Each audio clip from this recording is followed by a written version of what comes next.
الحمد لله نحمده ونستعينه ونستغفره ونؤمن به ونتوكل عليه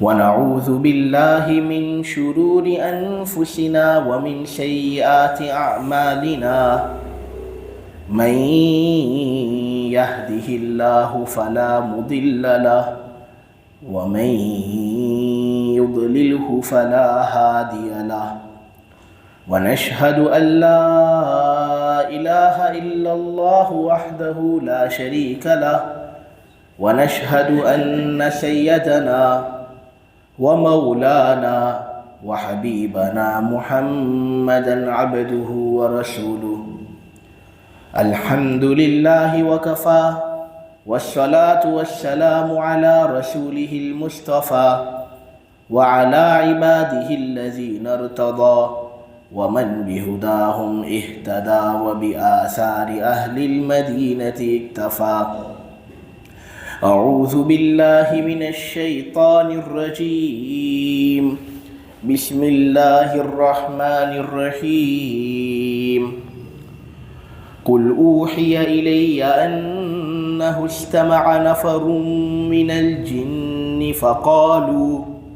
فقالوا إنا سمعنا قرآنا عجبا يهدي إلى الرشد فآمنا به ولن نشرك بربنا أحدا وأنه تعالى جد ربنا ما اتخذ صاحبة ولا ولدا وأنه كان يقول سفيهنا على الله شططا وأنا ظننا أن لن تقول الإنس والجن على الله كذبا وأنه كان رجال من الإنس يعوذون برجال من الجن فزادوهم رهقا وأنهم ظنوا كما ظننتم أن لن يبعث الله أحدا وأنا لمسنا السماء فوجدناها ملئت حرسا شديدا وشهبا وأنا كنا نقعد منها مقاعد للسمع فمن يستمع الآن يجد له شهابا رصدا وأنا لا ندري أشر أريد بمن في الأرض أم أراد بهم ربهم رشدا وأنا منا الصالحون ومنا دون ذلك كنا طرائق قددا وأنا ظننا أن لن نعجز الله في الأرض ولن نعجزه هربا وأنا لما سمعنا الهدى آمنا به فمن يؤمن بربه فلا يخاف بخسا ولا رهقا وأنا منا المسلمون ومنا القاسطون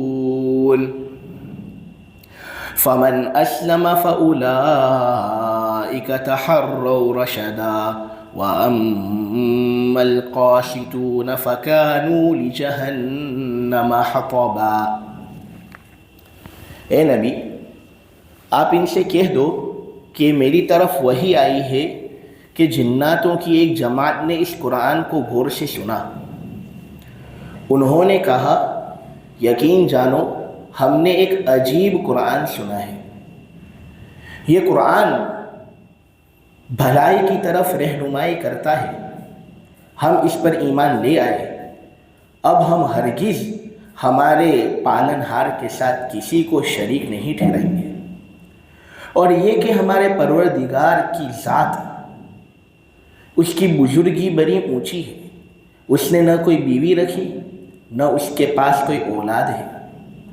اور یہ کہ ہم میں سے کچھ بیوقوف لوگ اللہ کے بارے میں ایسی ایسی باتیں کہتے ہیں جو بالکل حق سے دور ہے، اور یہ کہ ہم سمجھ گئے، اور یہ کہ ہم تو یہ سمجھتے تھے کہ انسان اور جنات اللہ تبارک و تعالیٰ کے بارے میں ہرگز کوئی جھوٹی بات نہیں کہیں گے، اور یہ کہ انسانوں میں سے کچھ لوگ تھے جنہوں نے جناتوں میں سے کچھ لوگوں کی پناہ مانگ رکھی تھی۔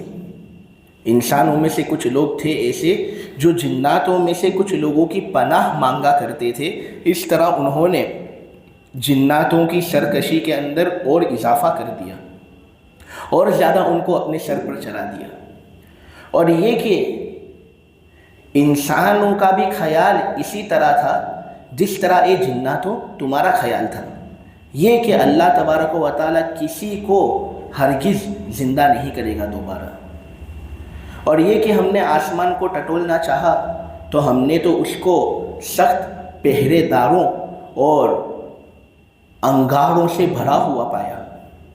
ہم آسمان کے کچھ جگہوں پر غیبی باتوں کو سننے کے لیے بیٹھا کرتے تھے۔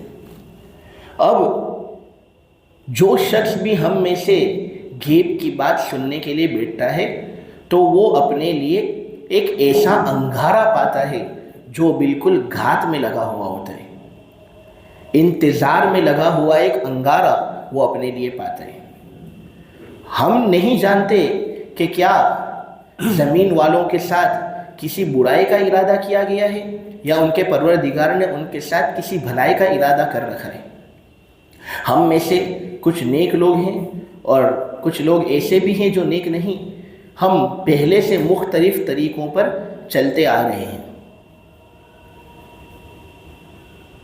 اب یقیناً ہم نے یہ بات سمجھ لی ہے کہ ہم اللہ تبارک و تعالیٰ کو زمین پر ہرگز عاجز نہیں کر سکتے، نہ کسی اور جگہ بھاگ کر ہم اس کو عاجز کر سکتے ہیں۔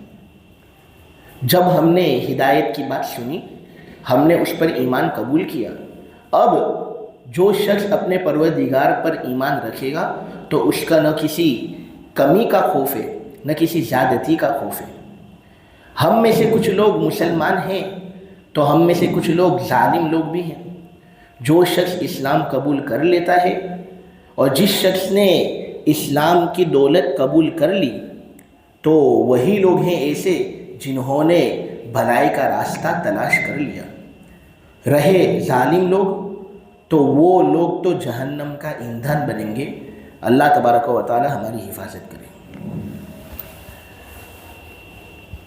میرے عزیزو، یہ جو سورہ جن آپ لوگوں کے سامنے بیان ہو رہی ہے، اس کے اندر بنیادی طور پر یہ بات آپ لوگوں کے سامنے واضح ہوئی کہ جناتوں کی ایک جماعت نبی کریم صلی اللہ علیہ وسلم کے پاس آتی ہے اور ایمان قبول کرتی ہے، قرآن کو قبول کرتی ہے، حالانکہ وہ انسانوں کے لیے غیر جنس ہوتے ہیں، حضور کی قوم سے ان کا تعلق نہیں تھا، لیکن پھر بھی بالکل تعصب سے خالی ذہن ہو کر وہ اسلام قبول کرتے ہیں اور قرآن کی دولت کو حاصل کرتے ہیں۔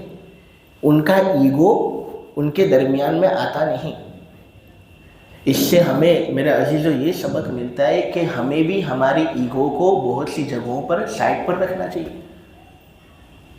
بہت سی مرتبہ ہوتا یہ ہے کہ ہم علم حاصل کرنے سے رک جاتے ہیں کیونکہ درمیان میں تکبر یا کوئی فخر کے اندر کمی ہوتی ہے، حالانکہ علم تو ایک ایسی چیز ہے جو ذلتی ہی سے آتی ہے۔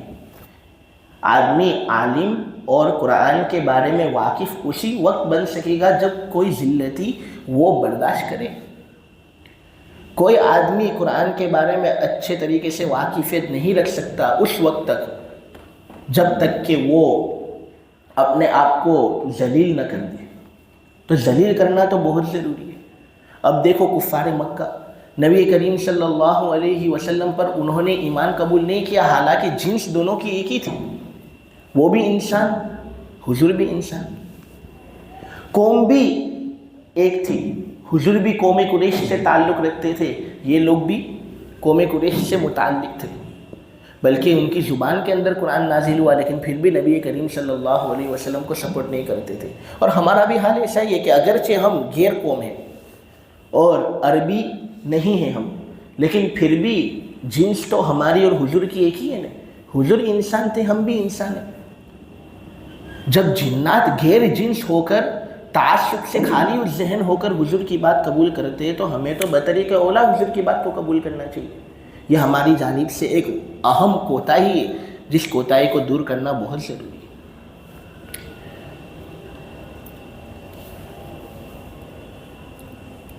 جناتوں کی ایک جماعت نبی کریم صلی اللہ علیہ وسلم کے پاس آ کر ایمان قبول کرتی ہے، پھر اپنی قوم کے اندر وہ جاتے ہیں اور دعوت و تبلیغ کا فریضہ انجام دیتے ہیں، اور پھر بہت سی اچھی باتیں وہ اپنی قوم کے سامنے پیش کرتے ہیں، جن کا ذکر سورہ جن کے اندر آپ لوگوں کے سامنے ابھی ترجمے کے ذیل میں ہو چکا۔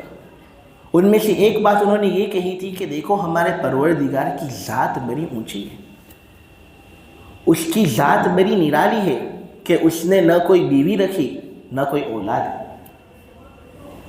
ہم میں سے کچھ بیوقوف لوگ اللہ کے بارے میں ایسی باتیں کہتے تھے جو حق سے بہت دور ہے۔ وہ یہ کہتے تھے کہ اللہ کی بیوی ہے، وہ یہ کہتے تھے کہ انسانوں کی طرح اللہ کی بھی اولاد ہے۔ یہ بالکل حق سے دور بات ہے، اس لیے کہ بیوی تو ضرورت پوری کرنے کے لیے ہوتی ہے۔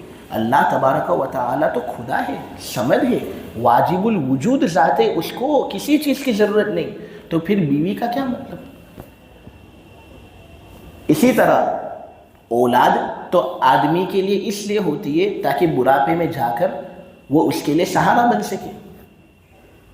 وہ جب فنا ہو جائے تو اولاد اس کا نام کیری آن کر سکیں اور اس کے قائم مقام بن جائیں، اس لیے اولاد ہوتی ہے۔ لیکن اللہ تبارک و تعالیٰ تو نہ برا ہونے والا ہے، نہ اس پر کبھی فنا کا تریان ہوگا۔ وہ تو ہمیشہ سے قوی ہے، ہمیشہ تک قوی رہے گا، ابھی بھی قوی ہے، اس لیے اس کے لیے اولاد کا تصور بھی بالکل محال ہے۔ تو جو لوگ ایسی باتیں کہتے ہیں واقعتاً وہ حق سے دور بات اپنے آپ سے صادر کرتے ہیں اور ایسی بات کہتے ہیں جو بالکل مناسب نہیں۔ اور قرآن کے اندر ہے ہی وَمَن يَرْغَبُ عَن مِلَّةِ إِبْرَاهِيمَ إِلَّا مَن سَفِهَ نَفْسَهُ، ملت ابراہیمی اور جو دین اسلام ہے اس سے جو شخص اعراض کرے گا وہ بیوقوف ہے۔ اور یہ لوگ ایسی ہی باتیں کہتے تھے اللہ کے بارے میں جو بیوقوف قسم کی ہوتی تھی، اس لیے یہاں پر ان کو بیوقوف کہا گیا۔ یہاں پر ایک لفظ ہے شطط، اس کا مطلب ہوتا ہے حد سے بہت دور۔ شیطان کا جو لفظ ہے نا اس کا بھی اصل مادہ یہی ہے۔ شیطان کے اندر بھی اگر ہم دیکھیں تو شین اور تا آتے ہیں، تو وہ بھی اسی سے نکلا ہے کہ دراصل وہ بھی چونکہ حق سے بہت دور تھا نا، اس نے آدم کے سامنے سجدہ نہیں کیا، اس کا ایگو بیچ میں آ گیا اور وہ کہنے لگا کہ آدم تو مٹی سے بنا ہوا ہے اور میں تو آگ ہوں، آگ اوپر جاتی ہے مٹی نیچے آتی ہے، میں اس کے سامنے سجدہ کیوں کروں، میں اس کے سامنے سجدہ نہیں کروں، میں تو پہلے سے موجود تھا۔ ابن کثیر یہ بات لکھتے ہیں کہ انسان لوگ جب دنیا کے اندر آئے نا اس سے پہلے جنات لوگ یہاں زندگی بسر کرتے تھے۔ بلکہ کیا بات بتاؤں، ابن کثیر نے البدایہ و نہایہ کے اندر یہ بات بھی لکھی ہے کہ جنات لوگوں سے پہلے بھی ایک مخلوق تھی جس کو ہن اور بن کہا جاتا تھا۔ اب ان کی کیفیت کیسی ہے، وہ کیسے لگتے تھے، بعض لوگ کہتے ہیں کہ وہ ڈائناسور تھے، اب جو بھی ہو وہ ہمیں معلوم نہیں، لیکن جنات لوگوں سے پہلے ایک مخلوق تھی، ایسا علماء نے بیان کیا ہے، جن کا نام ہن اور بن تھا۔ تو اس کے بعد جنات لوگ آئے اور جنات لوگوں کے بعد یہ انسان آئے، تو ابلیس یہ کہنے لگا کہ میں تو پہلے سے ہوں، یہ ابھی ابھی آیا ہے اور میں اس کو عزت دوں، میں کبھی اس کو عزت دینے والا نہیں۔ جیسے اس کی مثال میں دے دوں آپ کے سامنے کہ ہم سب اسکول جاتے، اب کوئی آدمی اسکول کے اندر نیا ہو اور کچھ بچے اسکول کے اندر 5-6 سال سے پڑھ رہے ہوں، تو کیا وہ اس نئے آدمی کو اپنے درمیان آنے دیں گے؟ نہیں، بلکہ وہ اس کی ریگنگ کریں گے، اس طرح اس کو ستائیں گے اور اپنی برتری اور فوقیت کو اس کے اوپر ثابت کرنے کی کوشش کریں گے۔ تو اسی طرح ابلیس کا معاملہ تھا کہ میں تو پہلے سے ہوں، اور ایک تو میں آگ سے بنی ہوئی ایک مخلوق ہوں، اللہ تیری عبادت میں نے اتنی زیادہ کی ہے، میں اس مٹی کے پتلے کے سامنے سجدہ ہرگز کروں گا نہیں، تو کہے گا تب بھی نہیں کروں گا، اس لیے وہ گمراہ ہوا۔ سورہ جن کا بنیادی مقصد میرے عزیزو یہی بات ہے کہ ہمیں ہمارے ذہنوں کو تعصب سے بالکل خالی رکھنا ہے. ایگو اگر درمیان میں آئے گا تو کوئی چیز بھی خواہ وہ دنیا سے متعلق ہو یا آخرت سے متعلق ہو ہم اس کو حاصل نہیں کر سکتے. ابلیس کا معاملہ تو چلو تھا ہی، وہ تو بدبخت، لیکن بہت سے اچھے جنات تھے جو ایمان قبول کرتے تھے اور حضور انسان تھے لیکن پھر بھی انہوں نے حضور سے قرآن کو حاصل کیا اور ایمان کو قبول کیا. تو ہمیں انہی جناتوں کو نمونہ بنانا ہے کہ جس طرح انہوں نے غیر جنس ہونے کے باوجود ایمان قبول کیا تو ہمیں تو بدرجہ اولیٰ ایمان قبول کرنا چاہیے. حضور کی باتوں کو اور زیادہ سینے سے لگانا چاہیے. اصل میں وجہ یہ ہے کہ نبی کریم صلی اللہ علیہ وسلم کی قدردانی ہم نے جس طرح کرنی چاہیے اس طرح نہیں کی. نبی کریم صلی اللہ علیہ وسلم کی ناقدری ہم نے بہت زیادہ کی.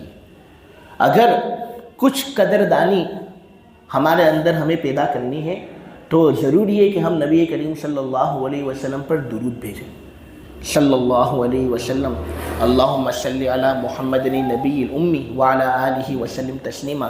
نماز کے اندر جو درود پڑھا جاتا ہے وہ ہم مسلسل نبی کریم صلی اللہ علیہ وسلم پر بھیجتے رہیں تو یہ کچھ قدردانی ہمارے اندر ہوگی ایسا کہا جائے گا. اب یہ جو ہم درود بھیجتے ہیں نا، ایک بات میں نکتے کہ آپ لوگوں کے سامنے بیان کروں، یہ بھی ناقص درود ہے. اس کو تم کامل درود نہیں کہہ سکتے. درود کے دو حصے ہیں. ایک تو وہ حصہ جس سے ہم سب واقف ہیں، درود وغیرہ پڑھنا، صلی اللہ علیہ وسلم وغیرہ کہنا، یہ ناقص درود. اگر آدمی یہ پڑھے گا تو اس کو ثواب ملے گا، اس کے اندر کوئی شک نہیں، لیکن ہے یہ ناقص. کامل درود یہ ہے کہ آدمی یہ سب پڑھے اور ساتھ ساتھ دین کی اشاعت بھی کرے. مدرسے کے اندر جو اساتذہ ہوتے ہیں، جو معلم ہوتے ہیں، جو قرآن کا درس دیتے ہیں، حدیث کا درس دیتے ہیں، مسئلے مسائل سکھاتے ہیں، یہ لوگ درود زبان سے پڑھتے تو ہیں عوام کی طرح، لیکن ساتھ ساتھ دین کو پھیلاتے بھی ہیں. تبلیغی جماعت والے دین کو پھیلانا بھی ان کی ایک ذمہ داری بنا ہوا ہے. تو جو آدمی درود پڑھتا ہے اور ساتھ ساتھ دین کا کام بھی کرتا ہے اور دین کو پھیلاتا ہے تو یہ آدمی کامل درود بھیج رہے ہیں. اور اس کی قدر اللہ تبارک و تعالیٰ کے یہاں اور اس کے رسول کے یہاں بہت زیادہ ہے. جس طرح تلاوت کے اندر ایک تلاوت ناقص ہوتی ہے، ایک تلاوت کامل ہوتی ہے. کوئی آدمی محض قرآن پڑھے، معنی وغیرہ نہ آتا ہو، ترجمہ نہ آتا ہو، کچھ سمجھے نہیں اور پڑھتا رہے تو یہ ناقص تلاوت. ثواب ملے گا اس کو انشاءاللہ. محبوب کا کلام پڑھ رہا ہے تو اگرچہ محبوب کے الفاظ اس کو سمجھ میں نہیں آتے لیکن اس کا اثر دل پر ہوگا ضرور. لیکن یہ ہے ناقص تلاوت. کامل تلاوت وہ ہوتی ہے جو علماء کرتے ہیں کہ وہ پڑھتے ہیں اور ان کا معنی وغیرہ ان کو آتا ہے. جو احکام اس کے اندر ہے وہ اس کے واجب الامتثال ہونے کا عقیدہ اپنے اندر لیے ہوئے اور پھر عمل بھی کرتے ہیں قرآن پر، تو یہ تلاوت کامل ہوئی. تو جس طرح تلاوت کے اندر ایک ناقص تلاوت اور ایک کامل تلاوت، اسی طرح درود کے اندر ایک ناقص درود اور ایک کامل درود. ہمیں کامل درود بھیجنا ہے، اسی طرح تلاوت بھی ہمیں کامل کرنی ہے. تو انشاءاللہ یہ سب لوگ یہاں پر بیٹھے ہیں تو تلاوت کامل ہو اسی لیے بیٹھے ہیں، تو انشاءاللہ اس پر اللہ اجر دے گا. اب خواہ پوری زندگی کے اندر قرآن کا معنی سمجھ میں آئے یا نہ آئے، ہم اگر کوشش کریں گے تو اللہ تبارک و تعالیٰ اس پر ہمیں اجر دے گا. اللہ تبارک و تعالیٰ تو نکتہ نواز ہے. رحمت خداوندی بہانہ نہیں جوید. اللہ تبارک و تعالیٰ کی رحمت تو بہانہ ڈھونڈتی ہے. تو اگرچہ پوری زندگی قرآن کا کیا مطلب تھا وہ ہمیں سمجھ میں نہیں آیا، لیکن اگر ایک آیت کا مطلب بھی ہمیں آج کی مجلس ہی میں سمجھ میں آ گیا تو ہو سکتا ہے کہ یہی سمجھنا ہمارے لیے نجات کا سبب بن جائے، نجات کا ذریعہ بن جائے، نجات کا وسیلہ بن جائے. تو درود کے اندر بھی یہی معاملہ ہو کہ ہم درود تو بھیجتے ہیں، ناقص درود ثواب ملے گا، لیکن کامل درود بھیجنے والے ہم بنے. جو کام ہو دین کا اس کو پھیلائے ہم. اب پھیلانے کے لیے مستقل استاد بننا ضروری نہیں. مثلا یہ جو مجلس ہے، اس مجلس کے اندر جو شرکت ہو رہی ہے، گھر جا کر بھی اس کا تذکرہ کر لو. کچھ نئی باتیں اگر سیکھنے کو ملی ہو تو اپنی بیوی بچوں کے سامنے، بھائی بہنوں کے سامنے اس کا تذکرہ کرو، تو دین کو پھیلانے والے بن گئے تم، تو ہو گیا نا کامل درود. دین بڑا آسان. تو ہمیں نبی کریم صلی اللہ علیہ وسلم کی قدردانی کرنی چاہیے جس طرح ان نیک صالح جناتوں نے حضور پاک صلی اللہ علیہ وسلم کی قدردانی کی تھی. پھر آگے